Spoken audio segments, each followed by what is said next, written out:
6 years ago, my life changed in a very dramatic and devastating way. It was mid-August in Georgia and very hot and muggy. Roy, my husband, had not been feeling well. We both had one of those nasty summer colds. I got over the cold, but Roy just couldn't seem to shake it.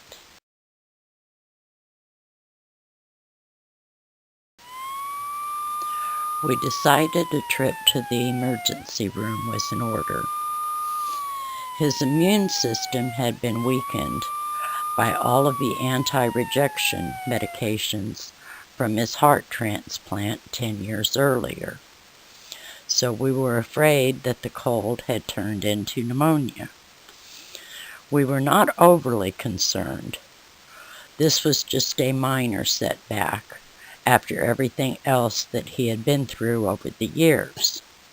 And we thought this was no big deal.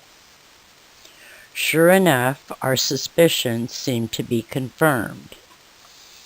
After a chest x-ray, the ER doctor told us that it was most likely pneumonia. This was on Monday evening, August 13th. It was decided that he be transferred to St. Joseph's Hospital that night. His cardiologist wanted to oversee his treatment.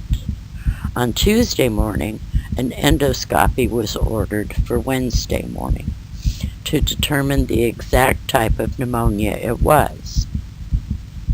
Something went terribly wrong during the endoscopy. A priest came out to the waiting room to inform me that something had happened during the procedure and that they were transferring him to the CCU. I was escorted to the CCU waiting room, where I waited. They had to stabilize him before I was allowed to see him. When I was finally permitted into the CCU to see him, he was on a respirator and unconscious. Up until this point, I had been given no information as to exactly what had happened. The pulmonologist finally came to see me, and I was informed that what we thought was pneumonia was actually lung cancer, and that the endoscopy had caused it to spread to the rest of his body.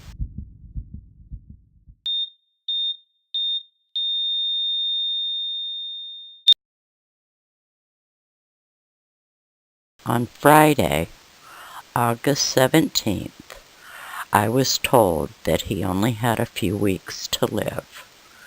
I was also told that I needed to make the decision of keeping him in the hospital or transferring him to a hospice. On Saturday, August 18th, my daughter and I made a trip to Cartersville.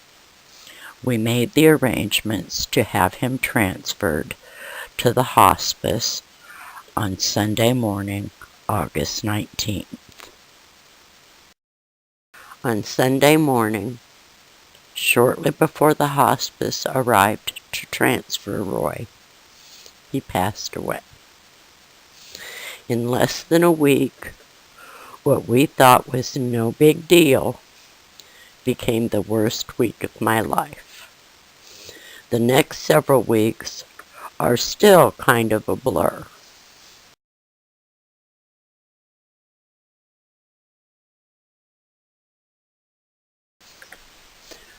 With Roy's passing, I had lost my identity. I no longer knew who I was. I finally went back to work. I knew I didn't want any more changes in my life.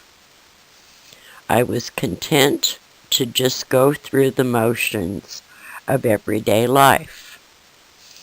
That was exactly what I did for the next 2 years. I just went through the motions of living. However, More changes were just around the corner. When the bottom fell out of the economy, I was directly affected. I lost my job like so many others. I was already suffering from a very low morale, and the thought of trying to find a new job was terrifying.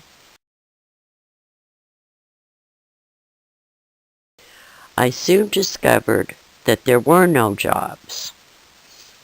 Having no real marketable skills, and with the encouragement of my daughter, I decided it was time for a major change in my life. I decided to go to college. I have taken charge of my life again. Today, the mask I wear is that of a student. I am redefining my identity.